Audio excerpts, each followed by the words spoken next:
अस्सलामुअलैकुम everyone. My name is Zafran Sajid और आज की इस वीडियो में मैं आप सबका वेलकम करता हूँ। कैलकुलस एंड एनालिटिकल ज्योमेट्री के इस सीरीज़ ऑफ लेक्चर में आज हम लेक्चर नंबर 25 को आप लोगों के सामने डिस्कस करेंगे। मेरे जो प्रीवियस लेक्चर्स हैं उन सब के लिंक्स जो हैं वो आज की वीडियो के डिस्क्रिप्शन बॉक्स में आपको मिल जाएंगे। आप उनको यहाँ से ओपन करके ईज़िली देख सकते हैं। So this is our today's lecture. आज के इस लेक्चर में बेसिकली हमने इंटीग्रेशंस को डिस्कस करना है। इंटीग्रेशन के वर्ड से हम सब लोग पहले से ही फेमिलियर हैं क्योंकि हमने सेकंड ईयर में इंटीग्रेशन के हवाले से पूरा एक चैप्टर जो है वो डिस्कस किया है। वहाँ पर जितने भी फार्मूलाज, जितनी भी टेक्निक्स हमने सीखी हुई हैं उसको भी हम, उस नॉलेज को भी हम यूज़ करेंगे। और जहाँ तक आज के लेक्चर का ताल्लुक है तो इस लेक्चर के अंदर इंटीग्रेशन के हवाले से जो मेन टॉपिक्स हैं वो ऑलरेडी हमने डिस्कस किए हुए हैं। आपने बिल्कुल परेशान नहीं होना, बहुत आसान सा लेक्चर है, वीडियो को एंड तक देखना है आपने। ओके, इंटीग्रेशन के हवाले से जो इस लेक्चर के अंदर मेन टॉपिक्स हैं वो कौन कौन से हैं। पहला है the area problem. As we all know that integration is basically area under the curve. यहाँ पर हम बेसिकली डिफरेंट सिचुएशंस के साथ डिफरेंट लिमिटेशन में रहते हुए हम एरियाज़ फाइंड करेंगे। उसको हम देख लेंगे इंशाल्लाह किस किस तरह के प्रॉब्लम्स आते हैं। दूसरा टॉपिक हमारे पास जो है एंटी डेरिवेटिव्स का है, जिसको हम इंटीग्रेशन भी बोलते हैं।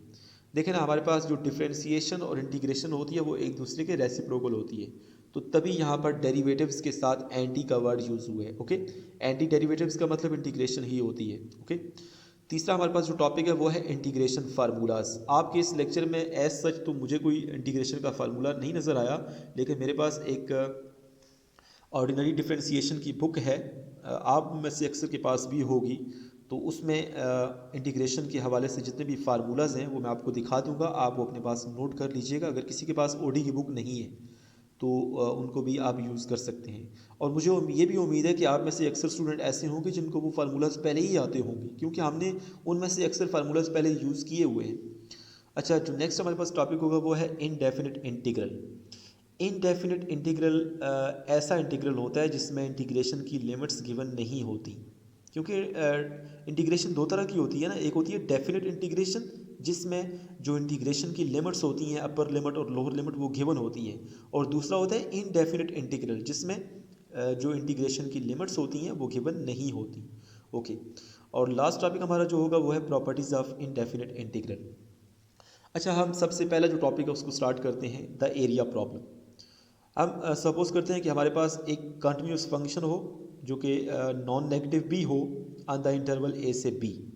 ओके, अब हमसे कहा जाए कि आप एरिया फाइंड करें between the graph of the function F and the interval a be on the x axis. इसका मतलब क्या है, देखें, हमारे पास ये कोई फंक्शन गिवन है जिसका ग्राफ आपको नज़र आ रहा है, और हमारे पास ये एक इंटरवल गिवन है ए से लेके बी तक, और ये जो इंटरवल है ये एक्स एक्सिस के ऊपर है। तो हमसे कहा जा रहा है कि ये फंक्शन का जो ग्राफ है, इस फंक्शन के ग्राफ और इंटरवल ए बी के दरमियान ये जो शेडेड एरिया है ये आप फाइंड करें। तो हम कैसे करेंगे, इस तरह के प्रॉब्लम्स को ही हमने डील करना है। ओके, अच्छा, यहाँ पर एक स्पेसिफिक केस है कि ये आपके पास कोई फंक्शन एफ ऑफ एक्स है और ये इंटरवल है ए से लेके बी तक। अब ज़रूरी तो नहीं है कि हर फंक्शन के लिए इंटरवल ए से लेके बी तक ही हो, तो आपके पास ये एक स्पेसिफिक केस है। तो हम यहाँ पे एरिया प्रॉब्लम के अंदर जो फार्मूला हम बनाने जा रहे हैं उसमें हम जनरल केस जो है वो डिस्कस करेंगे। तो यहाँ पर हम बी की जगह पे एक्स ले लेते हैं, और वो जो एक्स बाउंड्री होगी वो बी से बड़ी भी हो सकती है और बी से छोटी भी हो सकती है, और इनफैक्ट वो बी भी हो सकती है। ठीक है ना।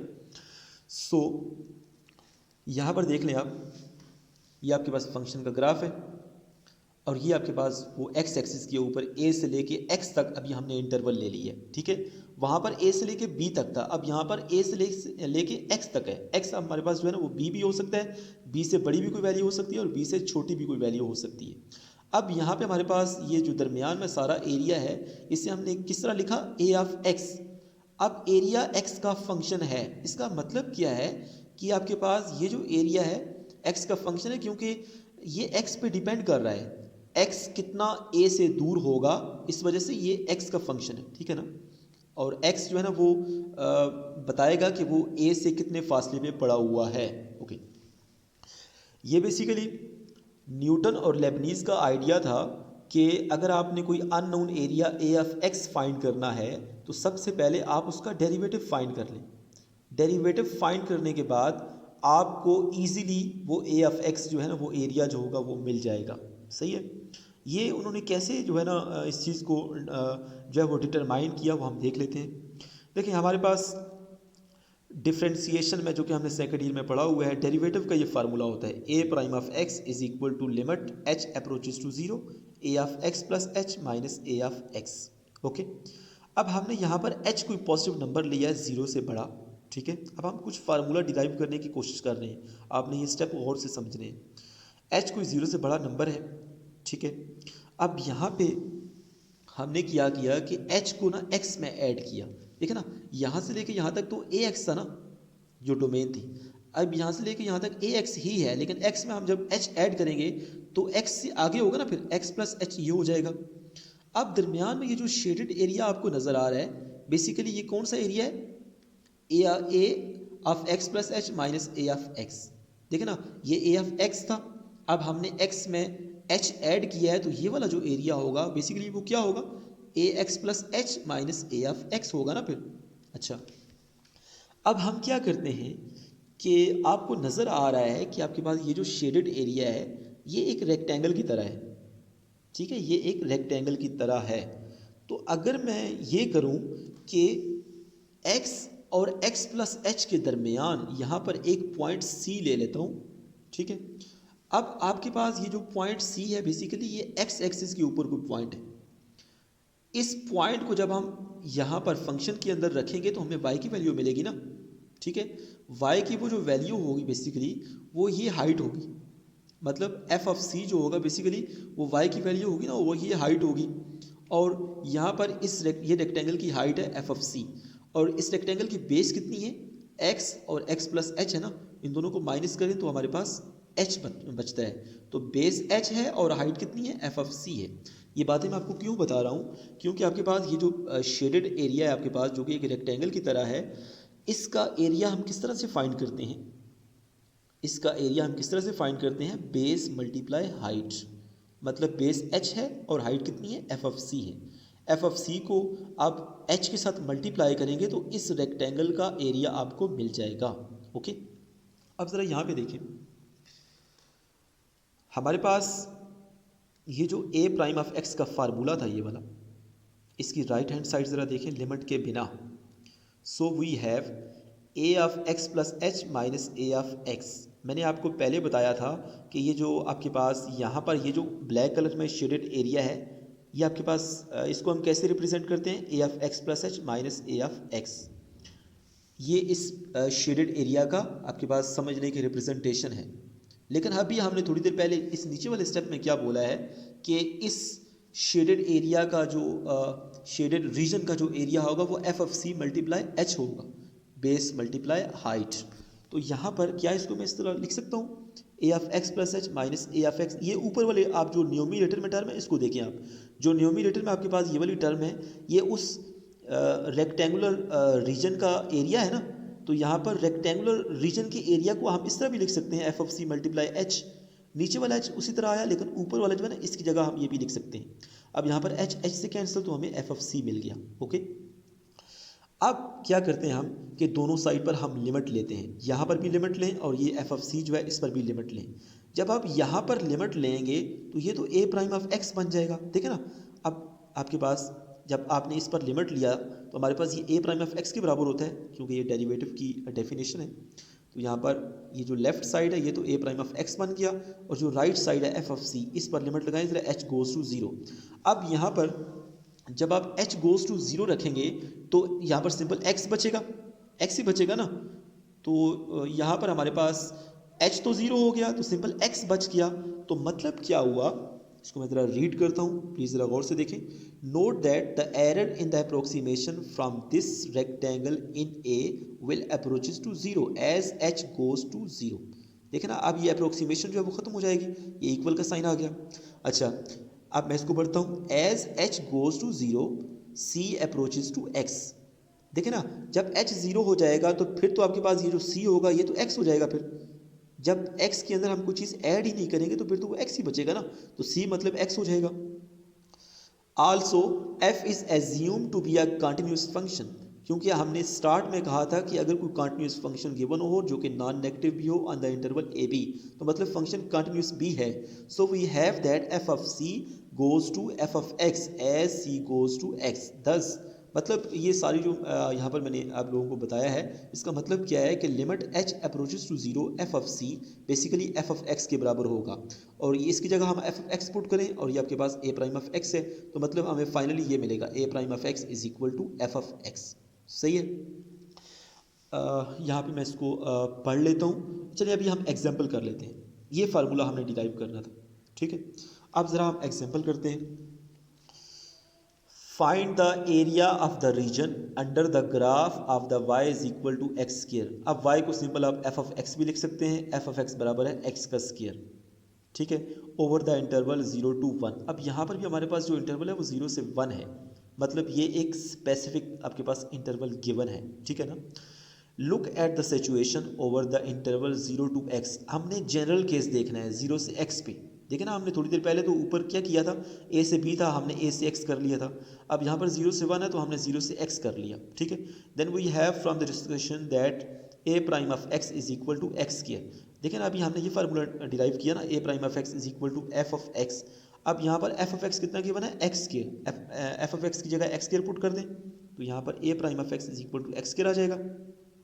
अच्छा, उसके बाद कहाँ पे, अच्छा ये वाला to find A of x. देखिए ना, हमारे पास डेरिवेटिव तो आ गया है.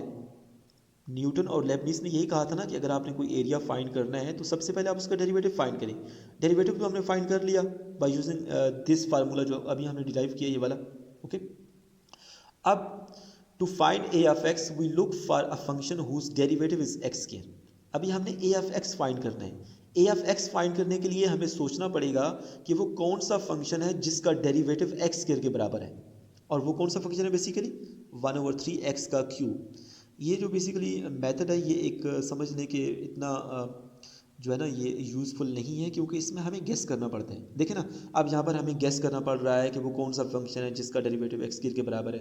तो यहाँ पर हमने गेस करने के बाद हमने कहा कि ये वाला ए ऑफ एक्स 1/3 एक्स का क्यूब है. ठीक है ना, ये बहुत समझने के पुराना सा है, लेकिन जब हम इंटीग्रेशन के जो मॉडर्न जो है वो फार्मूलाज को यूज़ करेंगे तो आंसर यही आएगा, लेकिन वहाँ पर हमें ज़्यादा सोचने की ज़रूरत नहीं पड़ेगी. सही है, वो आहिस्ता आहिस्ता हम देखेंगे. ओके, ये हमारे पास एक्स स्क्वायर का ग्राफ था, y is equal to x square का.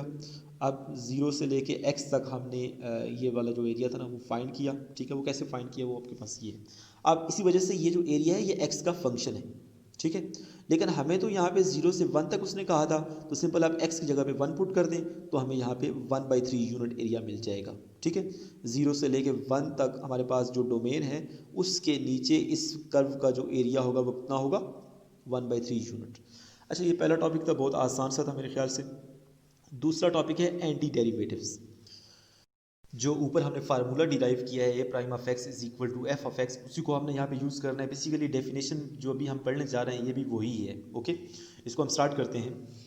अ function f is called anti derivative of a function small f on a given interval if f prime of x is equal to f of x for all x in the interval.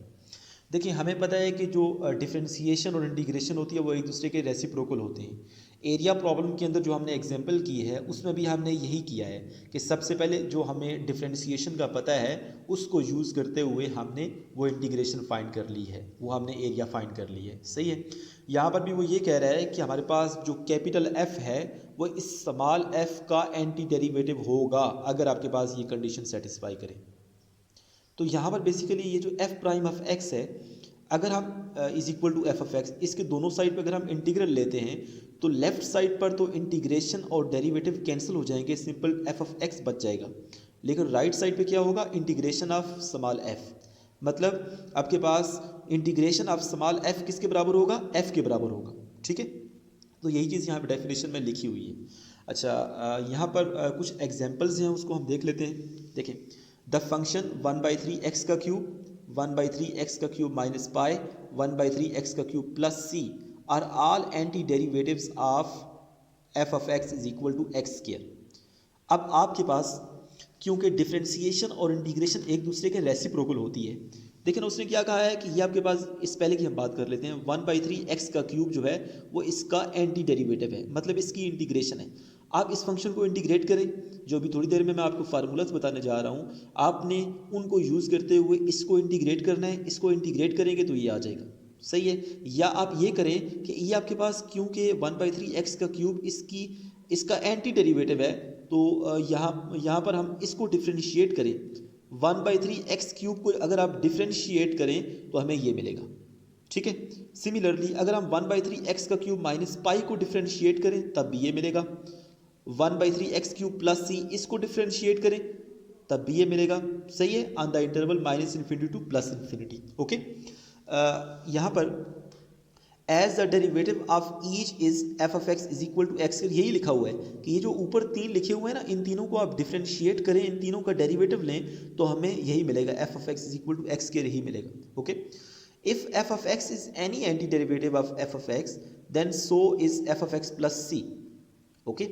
ये आपके पास जो plus c है ये constant number है, constant का derivative 0 होता है, ठीक है ना।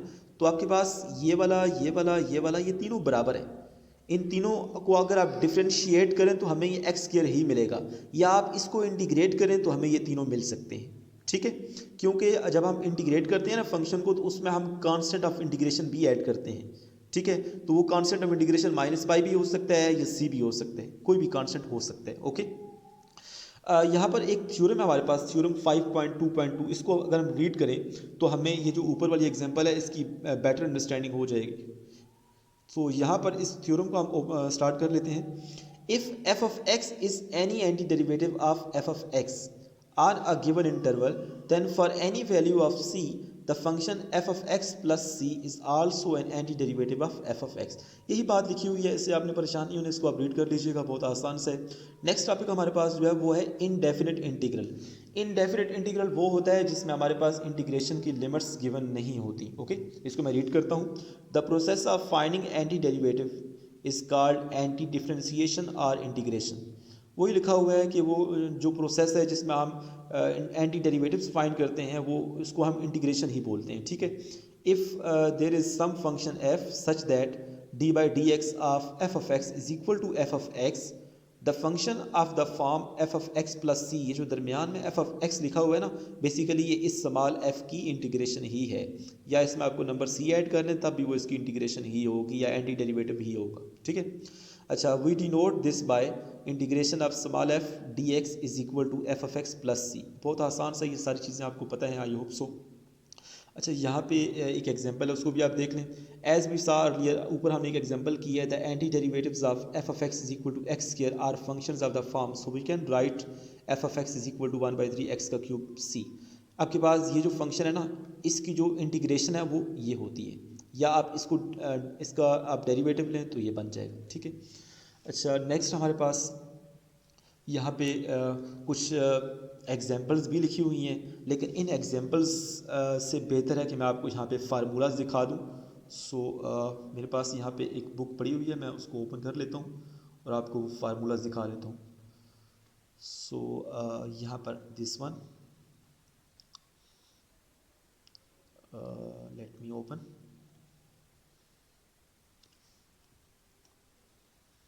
सो ये आपको फार्मूलाज नज़र आ रहे हैं, आई होप सो आपको नज़र आ रहे हैं। ये बेसिकली इंटीग्रेशन के फार्मूलाज हैं। इन फार्मूलाज को यूज़ करते हुए जो एरिया प्रॉब्लम के अंदर जो पहला टॉपिक था हमारा, उसमें हमने एक एग्जांपल की थी। इन फार्मूलाज को यूज़ करेंगे तो हमें जल्दी रिजल्ट मिल जाएगा। देख लें, आप इनको एक नज़र देख लें और इनको अपने पास बेशक आप लिख भी लें ताकि आपको ये याद रहें, ठीक है। वीडियो को पॉज करने के बाद आप इसको एक दफ़ा जो है अपने पास लिख लें, या अगर आपके पास बुक नहीं है, आपको बुक चाहिए ये वाली, तो आप मुझे मेरे व्हाट्सएप नंबर पे टेक्स्ट करें, मैं आपको बुक भी सेंड कर दूँगा, ओके। अभी हम जो अपने हैंड आउट्स हैं उनको ओपन कर लेते हैं। सो यहाँ पर एक्स क्यूब हमारे पास कोई फंक्शन है और इसका डेरिवेटिव है d/dx, ठीक है। इसका आप डेरिवेटिव लें, पावर रूल लगाएं तो 3x² ही आता है, या 3x² को आप इंटीग्रेट करें तो हमें x क्यूब ही मिलेगा। दोनों साइड पे इंटीग्रेट करेंगे तो लेफ़्ट साइड पे तो इंटीग्रेशन d/dx से कैंसिल हो जाएगी, सिंपल x क्यूब आ जाएगा। लेकिन राइट साइड पे आप इंटीग्रेट करेंगे, तो वो इसके बराबर ही आएगा, x क्यूब के बराबर आ जाएगा। देखें यहाँ पे उसने किया भी है, d by d x of x cube is equal to 3x²। आप दोनों साइड पे इंटीग्रेशन अप्लाई करें तो हमारे पास लेफ्ट साइड वाला जो टर्म है उसको राइट साइड पे उसने लिख दिया और राइट साइड वाली को लेफ्ट साइड पे लिख लिया, मतलब साइड्स चेंज कर दी।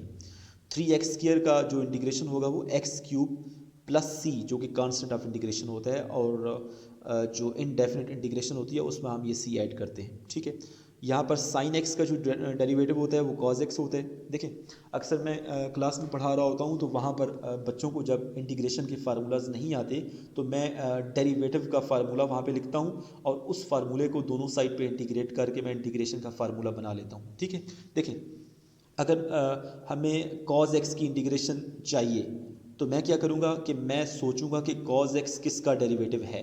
देखिए ना, sin x का डेरिवेटिव cos x होता है ना, तो ये फार्मूला तो हमें पता है। ठीक है, आप इसको दोनों साइड पे इंटीग्रेट करें, लेफ्ट साइड पर तो डी बाई डी एक्स जो है ना वो इंटीग्रेशन से कैंसिल हो जाएगा और राइट साइड पर क्या हो जाएगा, इंटीग्रेशन ऑफ cos x, मतलब इंटीग्रेशन ऑफ cos x किसके बराबर होगा, sin x। अब ये जो c हमने ऐड किया है ये कॉन्सेप्ट ऑफ इंटीग्रेशन है। यहाँ पर tan जो t है ना उसका डेरिवेटिव हमारे पास क्या होता है, सीकेंड स्क्वायर t, और दोनों साइड पे इसको इंटीग्रेट करें तो हमें सीकेंड स्क्वायर का जो इंटीग्रल है वो मिल जाएगा जो कि tan t प्लस c होता है। यहाँ पर ये वाला भी ऐसे ही है, इसको आप देख लीजिएगा। अच्छा, जो फार्मूलाज मैंने आपको पहले दिखाए हैं आप उसको प्लीज़ देख लीजिएगा एक दफ़ा। अच्छा, अब हम यहाँ पे ये टेबल के अंदर यही कुछ लिखा हुआ है। यहाँ पे टेबल्स के अंदर जो हमने बेसिकली जो 2-3 हमने डिस्कस किए हैं, जैसे कि ये पहले वाला किया है, ये वाला, इसको हम यहाँ पे देख लेते हैं। Integration of x², integration of x² ये किसकी, इसके बराबर कैसे लिखा है उसने। देखिए ना, हमने यहाँ पे ये वाला फार्मूला यूज़ किया है, मैं आपको दिखा देता हूँ। ये पहले वाला फार्मूला है, ये वाला इंटीग्रेशन u की पावर n du, वहाँ पे x है तो यहाँ पे u आ गया, एक ही बात है। अच्छा, u की पावर n है ना, तो फार्मूला क्या है, u की पावर में हमने एक और ऐड करना है और उससे डिवाइड करना है। पहले पावर n थी, हमने n+1 कर दिया और n+1 से डिवाइड कर दिया, सही है। तो ये वाला फार्मूला हमने यूज़ करना है, लेकिन ये वाला फार्मूला जो है वो n does not equal to -1, यहाँ पे n की वैल्यू -1 कभी भी नहीं हो सकती। ओके, सो यहाँ पर x² है, अब n की जगह 2 लिखा हुआ है तो इसकी इंटीग्रेशन किसके बराबर होगी, 2 + 1 करें 3 हो जाएगा और 3 से डिवाइड कर दें तो ये इसकी इंटीग्रेशन आ गई। यहाँ पर x की पावर 3 है, मतलब n की जगह 3 लिखा हुआ है तो 3 + 1 करें 4 हो गया और 4 से डिवाइड कर दिया। यहाँ पे 1/x की पावर 5 है, तो सबसे पहले हम इसका फ्रैक्शन ख़त्म करेंगे, इसको मैं ऊपर लेके गया तो x की पावर -5 हो गया। अब यहाँ पे उसने कहा था कि n does not equal to -1 के अलावा सब के लिए ये फार्मूला यूज़फुल है जो मैंने आपको दिखाया है। तो यहाँ पे इसकी इंटीग्रेशन क्या होगी, -5 में एक ऐड करें, -5 + 1 करें तो -4 बचेगा और -4 से ही डिवाइड करें तो यहाँ पे -1/4 और x की पावर -4 को जब नीचे लेके जाएंगे तो x की पावर +4 बन जाएगा, तो ये इसकी इंटीग्रेशन आ गई +c। अच्छा, उसके बाद प्रॉपर्टीज़ ऑफ इनडेफिनिट इंटीग्रल है, ये भी बहुत आसान सा है। वो कहता है कि अगर आपके पास कोई फंक्शन है जिसके साथ c को कांस्टेंट मल्टीप्लाई हो रहे हैं तो c को आप बाहर भी लिख सकते हैं, ठीक है ना, और फंक्शन की इंटीग्रेशन फाइंड कर सकते हैं। ठीक है, उसके बाद यहाँ पे वो क्या कह रहा है कि अगर आपके पास 2 फंक्शन ऐड हो रहे हैं तो उन सारे की अगर इंटीग्रेशन है तो आप अलग-अलग इंटीग्रेशन कर सकते हैं। ठीक है, उसके बाद अगली प्रॉपर्टी क्या है कि 2 फंक्शन अगर सब्ट्रैक्ट हो रहे हैं तो हम उन सारों की अगर इंटीग्रेशन हो तो हम इंटीग्रेशन अलग-अलग कर सकते हैं। अच्छा, यहाँ पे एग्जांपल की मदद से समझते हैं। एग्जांपल देखें ज़रा, evaluate integration of 4 cos x। अब 4 कांस्टेंट नंबर है तो 4 को हम बाहर लिख सकते हैं। देखिए, इसकी इंटीग्रेशन हमने फाइंड की, 4 को मैंने बाहर लिख लिया और इंटीग्रेशन ऑफ cos x की इंटीग्रेशन ऊपर हमने थोड़ी देर पहले पढ़ी है, वो क्या होती है, sin x प्लस c। अब 4 को मल्टीप्लाई कर दें, 4 sin x हो गया और 4 को c से मल्टीप्लाई करेंगे तो एक नया कांस्टेंट आएगा, उसको हमने k कह दिया। ठीक है, यहाँ पे लिखा भी है वेयर 4c बराबर है k की। एग्जाम्पल नंबर 2 देखें 2 फंक्शन ऐड हो रहे हैं, x² प्लस x, दोनों ऐड हो रहे हैं और सारे की इंटीग्रेशन है, तो इंटीग्रेशन यहाँ पे अलग-अलग कर सकते हैं। x² की इंटीग्रेशन अलग कर दी और x की इंटीग्रेशन अलग कर दी। x² की इंटीग्रेशन जो मैंने अभी आपको u की पावर n वाला फार्मूला दिखाया है उसको यूज़ करें तो पावर में एक ऐड करें, उससे डिवाइड कर दें, x³/3 हो जाएगा, जिसे हम 1/3 x³ भी लिख सकते हैं। और x की इंटीग्रेशन क्या होती है, x की पावर 1 है ना, तो 1 में एक ऐड करें, 1 + 1 2 हो गया और 2 से डिवाइड कर दें तो ये आ गई +c, that is constant of integration. अच्छा, जो भी हमने थ्योरम पढ़ा है या प्रॉपर्टी बी और सी पढ़ी है, मैं आपको दिखा भी देता हूँ। ये वाली जो 2 प्रॉपर्टीज़ पढ़ी हैं ए और बी, इसको हम जनरलाइज भी कर सकते हैं। कैसे जनरलाइज करेंगे मैं आपको दिखा देता हूँ। Generalise version of the theorem 5.2.3 B and C. देखिए ना, अब हमारे पास ये जो है ना, ये C1 F1 of x, C2 F2 f x, up to Cn Fn of x, ये सारे फंक्शन ऐड हो रहे हैं और साथ इनके कांस्टेंट भी मल्टीप्लाई हो रहे हैं। तो यहाँ पर हर एक की इंटीग्रेशन आप अलग-अलग भी कर सकते हैं, और ये जो C1 C2 कांस्टेंट है इनको आप स्टार्ट में भी लिख सकते हैं। देखें, C1 integration of F1 of x, उसके बाद C2 को अलग कर दें और integration of F2 of x, यहाँ पे Cn को अलग कर दें और integration of Fn of x. ये सिंपल सी बेसिक प्रॉपर्टीज़ आपको ये पहले भी आती हैं। अच्छा, अब इस प्रॉपर्टी को यूज़ करते हुए यहाँ पे एक एग्जांपल है, उसको भी हम देख लेते हैं। देखिए, हमारे पास 3x की पावर 6 माइनस 2x का स्क्वायर प्लस 7x प्लस 1, ये हमारे पास फंक्शन है और इसको हमने इंटीग्रेट करना है। यहाँ पर सबसे पहले तो ये है कि हम हर एक फंक्शन की इंटीग्रेशन अलग-अलग कर सकते हैं। देखिए, हर एक की मैंने अलग-अलग की। उसके बाद ये जो 3 है ना, x की पावर 6 के साथ लिखा हुआ है, तो 3 को हम इरादा भी कर सकते हैं। -2 को भी हम स्टार्ट में लिख सकते हैं, 7 को भी हम स्टार्ट में लिख सकते हैं, और ये 1 की इंटीग्रेशन ऐसे ही। ओके, अब यहाँ पे हमने u की पावर n वाला ही फार्मूला लगाया है। तो यहाँ पे एक बात आपने याद रखनी है कि ये इंटीग्रेशन ऑफ 1 dx ये x होता है, क्योंकि हम 1 की integration with respect to x कर रहे हैं, तो यहाँ पे आंसर x आएगा। अगर हम 1 की integration with respect to t करेंगे तो यहाँ पे आंसर t आएगा, एंड सो ऑन। ओके, अब यहाँ पे ये सारा आपके पास u की पावर n वाला फार्मूला आप यहाँ पे यूज़ करेंगे, जो आपको मैंने दिखाया है थोड़ी देर पहले, तो ये आपके पास रिजल्ट आ जाएगा। दूसरी एग्जांपल हमारे पास क्या है, integration of cos x divided by sine square x और dx। यहाँ पर जो डिनोमिनेटर में साइन स्क्वायर है उसको मैं तोड़ के लिख सकता हूँ, 1 बाई साइन एक्स इलादा कर दें, multiply cos x divided by sine x, इसको इलादा कर दिया। 1 बाई साइन एक्स को मैं कोसिकन x लिख सकता हूँ, और cos ओवर साइन को मैं कॉट लिख सकता हूँ। अब यहाँ पर cosecant x multiply cot x, हमें नहीं पता कि इसकी इंटीग्रेशन क्या है, लेकिन आप ये सोचें कि ये आपके पास जो cosecant x multiply cot x है, ये किसका डेरिवेटिव है? ये बेसिकली माइनस कोसिकेंड x का डेरिवेटिव है, ठीक है ना। या सिंपल अगर हम कोसिकेंड x का जो डेरिवेटिव है उसकी बात करें, जो कोसिकेंड x होता है उसका डेरिवेटिव होता है minus cosecant x multiply cot x। तो यहाँ पे माइनस का साइन नहीं था, तो माइनस से मल्टीप्लाई और डिवाइड कर दें आप, तो हमारे पास ये आंसर आ जाएगा। सही है, बहुत आसान सही है।